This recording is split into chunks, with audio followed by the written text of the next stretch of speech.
Pacemaker एक electronic device है जो चेस्ट की कॉलर बोन में इम्प्लांट की जाती है।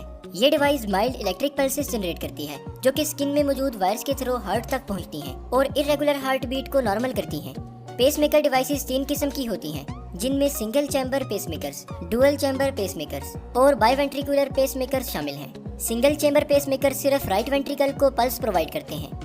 डुअल चैम्बर पेसमेकर्स राइट और लेफ्ट दोनों वेंट्रिकल्स को पल्स प्रोवाइड करते हैं, जबकि बाइवेंट्रिकुलर पेसमेकर ज्यादातर हार्ट फेलियर के पेशेंट्स में इम्प्लांट की जाती है और ये हार्ट के लोअर वेंट्रिकल्स को पल्स प्रोवाइड करती है। पेसमेकर्स को सर्जरी करके कॉलर बोन के नीचे फिट किया जाता है।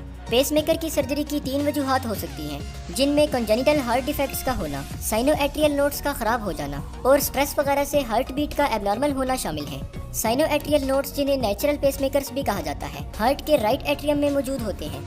Sinoatrial nodes mild electric pulse produce करते हैं, जिससे कि हार्ट की कंट्रैक्शन और पंपिंग नॉर्मल रहती है। अगर किसी डिफेक्ट की वजह से साइनोएट्रियल नोड्स काम करना छोड़ दें तो हार्ट बीट इरेगुलर हो जाती है, जिसकी वजह से हार्ट की कंट्रैक्शन और पंपिंग ठीक से नहीं हो सकती।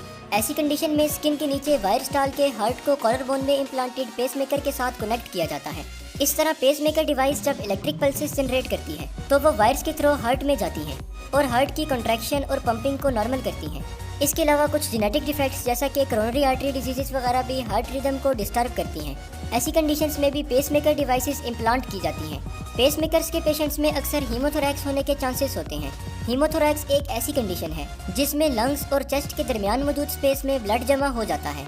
इसके अलावा पेसमेकर्स के पेशेंट में इम्प्लांट वाली साइट पर इन्फेक्शन या ब्लड क्लॉटिंग के भी चांसेस होते हैं। पेसमेकर्स के पेशेंट को सेल फोन्स चेस्ट एरिया से मिनिमम 6 इंच के फासले पर रखना चाहिए, जबकि ट्रांसफार्मर्स या वेल्डिंग मशीन से 2 फीट के फासले पर खड़ा होना चाहिए, क्योंकि ये डिवाइसेस और मशीन्स भी इलेक्ट्रिक इम्पल्स जनरेट करती हैं, जो पेसमेकर्स की इलेक्ट्रिक इम्पल्स के साथ इंटरफेयर करके हार्ट रिदम्स को इरेगुलर कर सकती है।